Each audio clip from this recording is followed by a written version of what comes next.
आज का टॉपिक है 3 कॉलम कैश बुक। प्लीज सुनो, बातचीत नहीं करो। आज का टॉपिक का नाम है 3 कॉलम कैश बुक।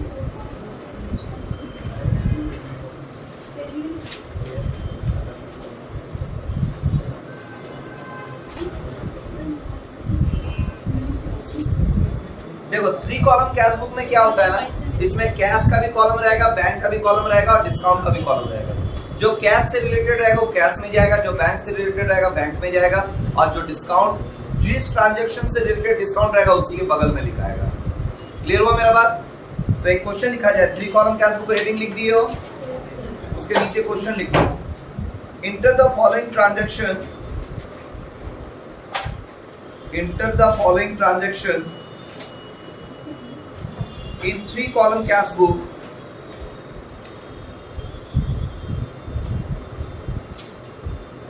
अब डेट की जगह डेट और ट्रांजैक्शन की जगह ट्रांजैक्शन, इसमें अमाउंट का अलग से कॉलम बनाने की जरूरत नहीं है, अमाउंट साथ साथ में ही लिखाएगा। ठीक है, लिखो 2019 1 अक्टूबर,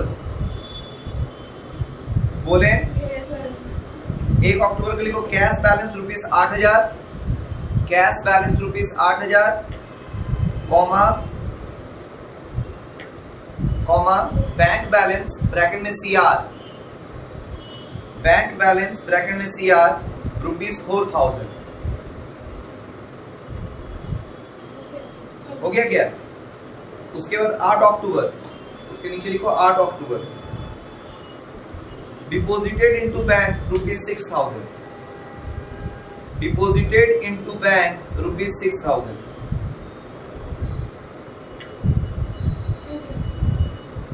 20 October, 20 October, cheque for rupees 800 received from C, deposited into bank, full stop. Discount allowed ₹50, discount allowed ₹50, discount allowed ₹50। 28 October, Shyam directly deposited into our bank ₹400, ₹400। 31 अक्टूबर, 31 तारीख, बोले रेंट रिसीव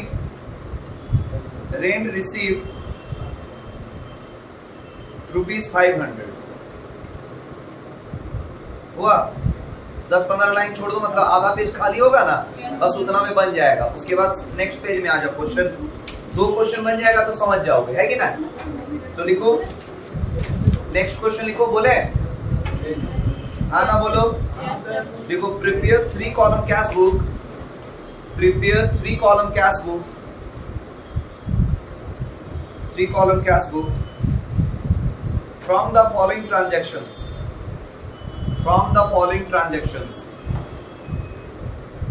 सेम वैसे ही लिखना है, डेट के नीचे डेट, ठीक है, और ट्रांजैक्शन के साथ ही अमाउंट लिखते चले जाना है। क्लियर? लिखो 1 March, year 2020, 1 March, balance of cash ₹5,000,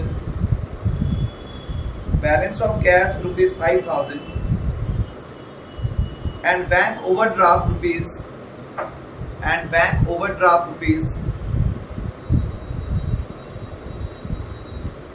₹7,000। हो गया?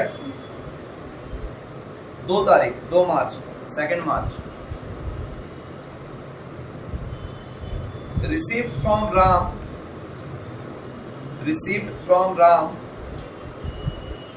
₹990,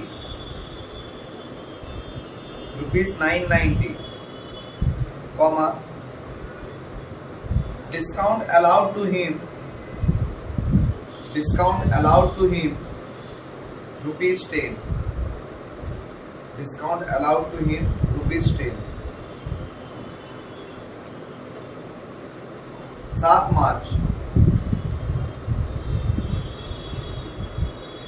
7 मार्च बोले sold goods for cash to Ram ₹500।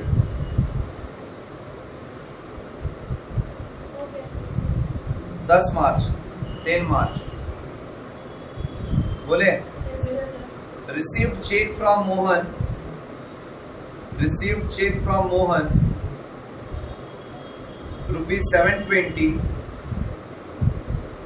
₹720 comma discount allowed to him ₹30। हो गया क्या? आया ना? Yes sir. फिर 16 तारीख withdraw cash from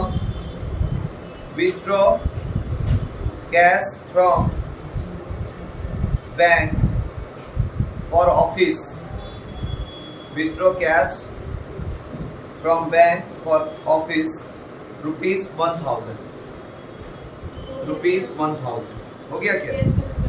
ठीक है, 2 क्वेश्चन हो गया। फॉर्मेट पहले बनाना है, इसमें भी 15 लाइन के आसपास। ऊपर हेडिंग लिखो, बातचीत नहीं करो।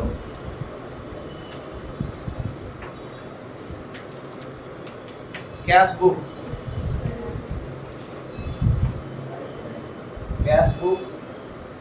ब्रैकेट में लिखना है with cash bank and discount.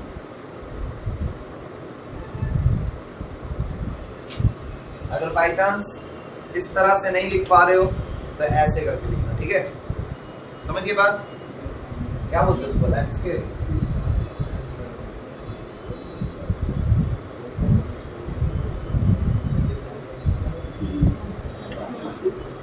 बात नहीं,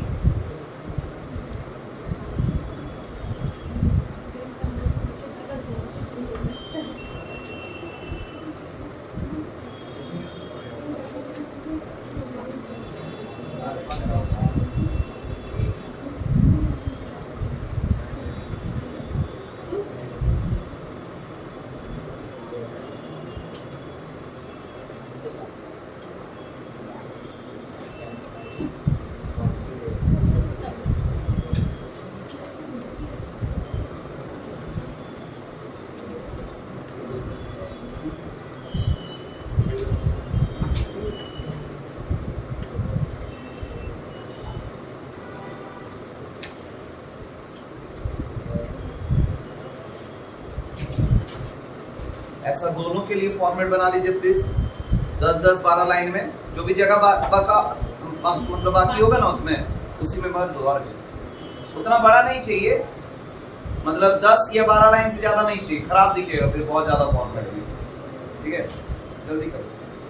कभी कभी होता है बोलते बोलते गला सूख जाएगा तो कुछ और निकल जाता है, जल्दी किया जाए।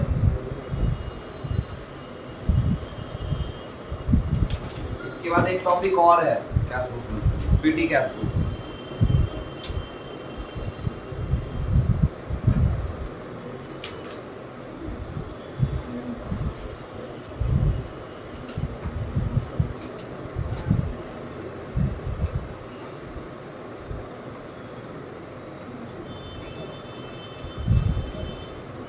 बन जाएगा तो बोलना।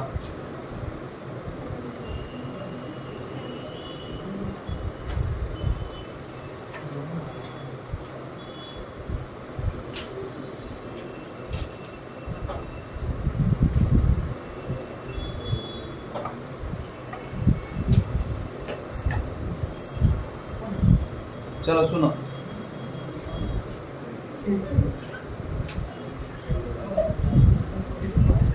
चलो बोले। जो क्वेश्चन अभी लिखवा है, पहला क्वेश्चन जो लिखा है वो बनवा रहे, ठीक है? बोलते जाएंगे तो लिख लोगे। डेट का कॉलम में सबसे पहले लिखो 2019 2019, डेट का कॉलम है 2019 पहला क्वेश्चन पहले बनवा रहे हैं, ठीक है, जो पहले लिखवाए थे। उसमें देखो 1 अक्टूबर को दिया हुआ था कैश का बैलेंस, तो लिखो to side 1 October to balance BD और कैश के कॉलम में लिखो 8000 और बाकी दोनों में डैश डैश। रीजन बता रहे हैं सर, बैंक का भी तो दिया हुआ है, लेकिन बैंक का बैलेंस के साथ सीआर लिखा हुआ है, तो सीआर का मतलब होता है ओवरड्राफ्ट, याद रहेगा। और ओवरड्राफ्ट का भी ओपनिंग बैलेंस दिया रहे तो बाय बैलेंस बीडी होता है, तो 1 October by balance BD, 1 October में लिखो by balance BD, by side लिखे, उसमें लिखो बैंक का कॉलम में लिखो 4000, बाकी दोनों में डैश डैश। हो जाएगा तो बोलना, हो गया। फिर 8 तारीख को देखो क्या हुआ है, बैंक में डिपॉजिट किया है क्या, तो दोनों तरफ जब इस तरह का बैंक और कैश का कॉलम वाला एक साथ रहता है तो उसको कॉन्ट्रा एंट्री कहते हैं। तो लिखो पहले 8 October to side to cash account, bracket में लिख देना, मतलब ब्रैकेट में बोल रहा है, एलएफ के कॉलम में सी लिख देना कॉन्ट्रा एंट्री के चलते, और बैंक का कॉलम में लिखो 6000, बैंक का कॉलम में लिखो 6000, बाकी दोनों में डैश डैश। कॉन्ट्रा एंट्री का इफेक्ट लेजर के दोनों साइड्स में पड़ता है, तो अब बाई साइड में भी आ जाओ, लिखो 8 अक्टूबर, 8 अक्टूबर, ठीक है। 8 अक्टूबर में लिखिए by bank account, by bank account, और कैश का कॉलम में लिखो 6000, बाकी दोनों में डैश डैश। हो गया क्या? और एलएफ में सी लिख देना। सेकंड ट्रांजैक्शन क्लियर है सबका? थर्ड ट्रांजैक्शन क्या चीज का है? Cheque for ₹800 receive from C deposited into bank. ध्यान से सुनना इसका कहानी। चेक को डिपॉजिट, पहले तो चेक रिसीव किए उसका एंट्री तो हम कर नहीं सकते। क्यों नहीं कर सकते? एंट्री क्या होता है, जिनसे भी सी से रिसीव किए ना, तो cheque in hand account debit to C's account, तो ना कैश है ना बैंक है, तो ये वाला एंट्री नहीं होगा। लेकिन चेक को जब बैंक में डिपॉजिट करेंगे तो क्या एंट्री होगा? Bank account debit to cheque in hand account, तो टू साइड लिखो, to cheque in hand account 20 तारीख, to cheque in hand account, to side, to cheque in hand account. हुआ क्या? और डिस्काउंट बैंक के कॉलम में लिखो 800 और डिस्काउंट कॉलम में 50 रुपये, कैश में डैश। हो गया क्या? नेक्स्ट है तुम्हारा 28 तारीख, क्या हुआ है? Shyam directly deposited into bank, यही ना आवर बैंक, तो क्या हो जाएगा? टू श्याम्स अकाउंट लिखो 28 तारीख, to Shyam's account, to Shyam's account, और बैंक के कॉलम में लिखना 400, बाकी दोनों में डैश। हुआ क्या? और 31 तारीख को क्या हुआ? तो रिसीव कर, पैसा आ रहा है कि जा रहा है? आता है तो किधर जाता है? लिखो to rent account, to rent receive भी लिख सकते हो, या टू रेंट लिखने से ही समझ आएगा रिसीव हुआ है। टू रेंट अकाउंट 31 तारीख, कैश के कॉलम में 500, बाकी दोनों में डैश। बैलेंस करने आता है? कैसे होता है बैलेंस? सिखा दे रहे हैं। नीचे से फॉर्मेट पहले क्लोज करो और एक लाइन जगह छोड़कर अमाउंट कॉलम में इस तरह का डबल लाइन खींचो।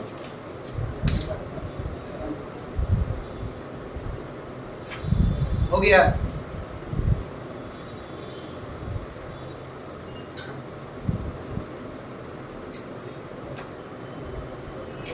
एक एक करके बनाएंगे। पहले कैश का कॉलम, पहले डिस्काउंट कॉलम को खत्म करते हैं। डिस्काउंट में देखो एक ही है, डेबिट साइड में 50 रुपया और क्रेडिट में कुछ नहीं है तो डैश। समझ में आया? पहला डिस्काउंट कॉलम का बैलेंसिंग नहीं होता, पहले भी बताए थे। डिस्काउंट का सिर्फ टोटल करके लिख दिया जाता है, तो डेबिट साइड में 50 रुपया लिख दो, क्रेडिट साइड में डैश लिख दो। ये क्लियर है? इसके बाद कैश के पास जाएंगे, तो कैश में देखो डेबिट में ज्यादा है कि क्रेडिट में ज्यादा है? डेबिट में ज्यादा है, तो डेबिट में कितना है? 8500। तो यहाँ पे लिखेंगे 8500 दोनों तरफ। लिखो मेरे साथ साथ चलो। अगर डेबिट में ज्यादा है तो किधर कम है? क्रेडिट। तो क्रेडिट में लिखेंगे, डेट देंगे 31 अक्टूबर, बाय बैलेंस सीडी। तो क्रेडिट साइड वाला कितना कितना था? 6000 है ना, तो 6000 अगर माइनस कर देंगे तो कितना आ जाएगा 2500। कोई दिक्कत है किसी को? बैलेंसिंग आ गया। क्या किए, टोटल में से क्रेडिट साइड वाले को माइनस कर दिए, तो क्रेडिट साइड में 6000 था, उसको माइनस करके कितना आया 2500। यहाँ तक कोई दिक्कत? अब बैंक का बारी, बैंक का टू साइड ज्यादा है कि बाई साइड ज्यादा है? टू साइड जोड़कर कितना है? तो 7200 को दोनों तरफ लिखेंगे, 7200 दोनों साइड लिखेंगे, और उसमें से कम वाले को माइनस करेंगे। माइनस करके कितना बच रहा है? 3200, और डिस्काउंट में डैश हो गया। अक्टूबर के बाद क्या आता है? नेक्स्ट एक लाइन जो नीचे छोड़े हो वहां पे 1 नवंबर लिखना है, और लिखना है ट्रू बैलेंस बीडी 2500 और 3200, और डिस्काउंट में डैश। क्लियर हुआ? समझ में आया? तो 3 कॉलम में कुछ है नहीं, जो सीखते हैं वही है, बस एक साथ तीनों जो जिससे रिलेटेड है उसके पास लिखा है उसका बैलेंस कर देना, यही है 3 कॉलम। क्लियर है? सेकंड क्वेश्चन बनाया जाए। सेकंड क्वेश्चन में फॉर्मेट बना हुआ है, डेट का कॉलम में दोनों साइड 2020 लिख दीजिए। डेट का कॉलम में दोनों साइड 2020 लिख दीजिए। हो गया? हाँ, अब एक एक करके देखेंगे। बैलेंस बीडी किसका दिया हुआ है? कैश का। लिखो 1 March to balance BD, 1 March to balance BD. Cash का कॉलम में 5000, बाकी दोनों में डैश, और इसमें लिख ही दिया बैंक ओवरड्राफ्ट, तो किधर जाएगा? By balance BD. लिखो by balance BD 1 March by balance BD. ये बैंक का कॉलम में 7000, बाकी दोनों में डैश। हुआ? पहला क्लियर है सबका? आगे बढ़े। फिर क्या बोलता है? रिसीव फ्रॉम राम 990, तो कुछ नहीं बोला, मतलब कैश। तो लिखो to side to Ram's account 2 March to Ram's account.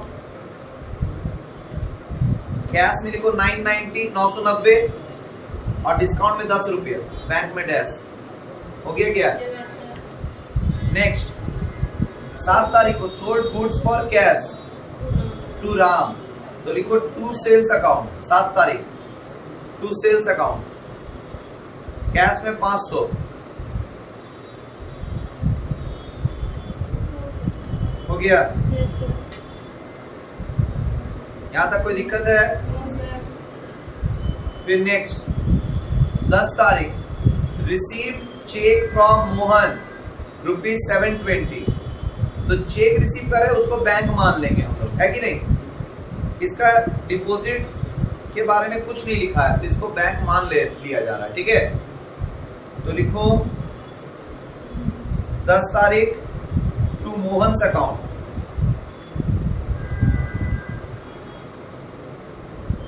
Bank में लिखो 720 और डिस्काउंट में लिखो 30, कैश में डैश।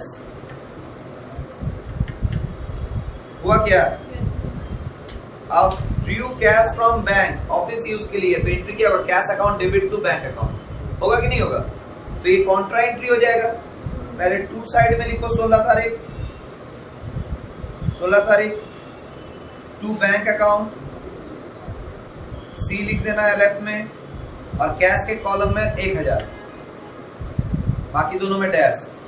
बाय साइड में भी 16 मार्च बाय कैश अकाउंट, सी लिख देना है लेफ्ट में, और बैंक का कॉलम में 1000,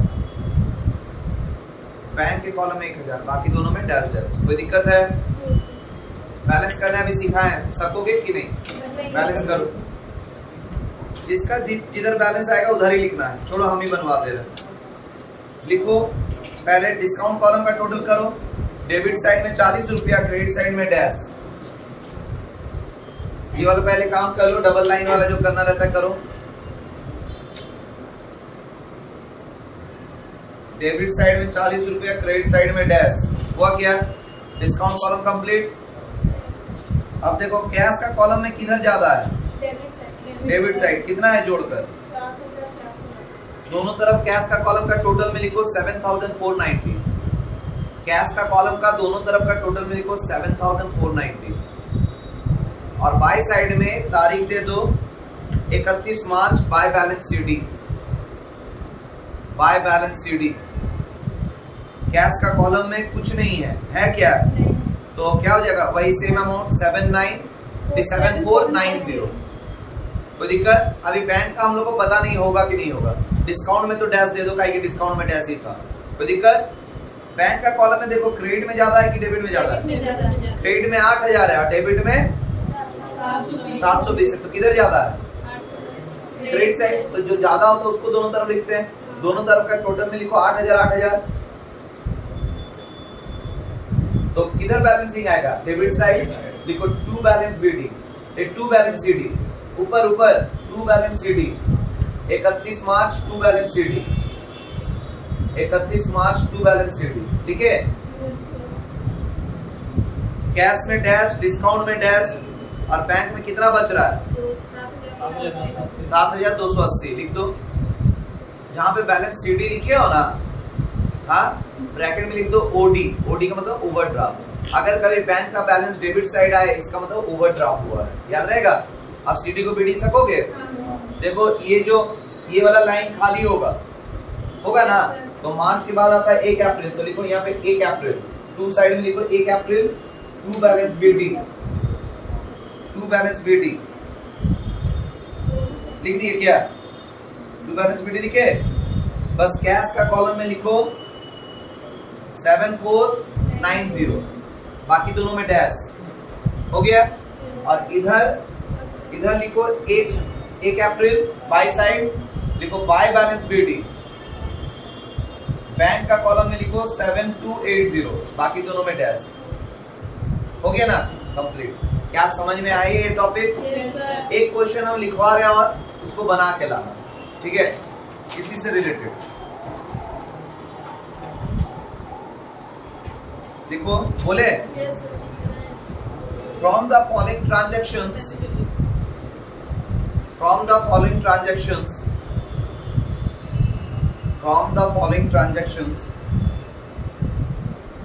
prepare 3 column cash book। prepare 3 column cash book।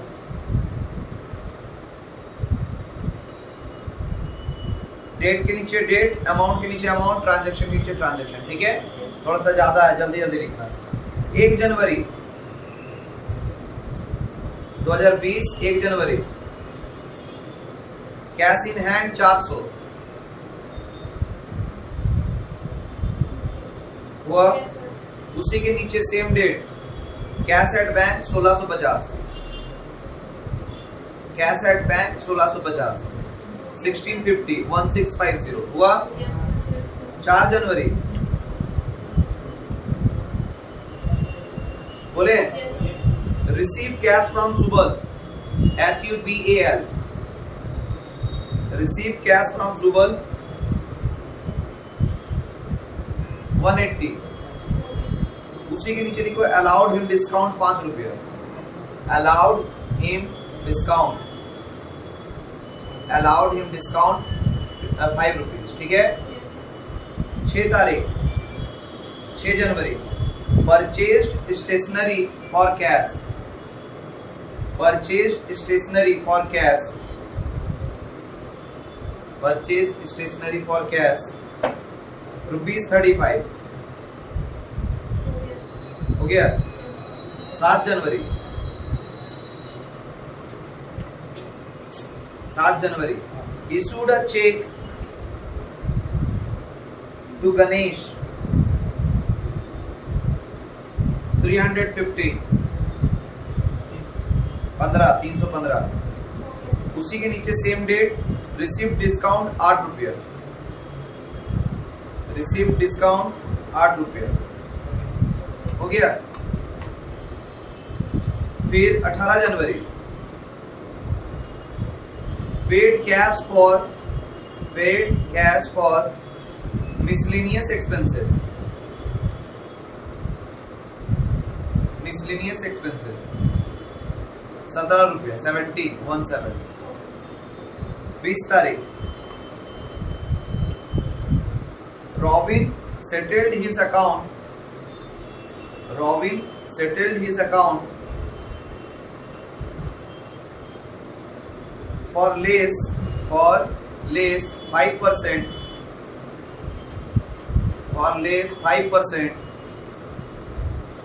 discount by check,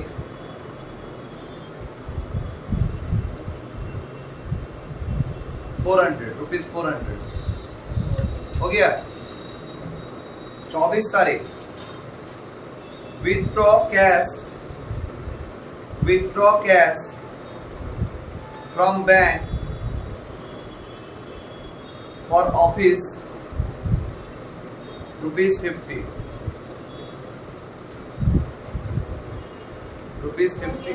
हुआ। 28 तारीख bought goods by check ₹250। 30 तारीख sold goods for cash ₹150। Same तारीख 30 जनवरी डिपॉजिटेड इनटू बैंक ₹350।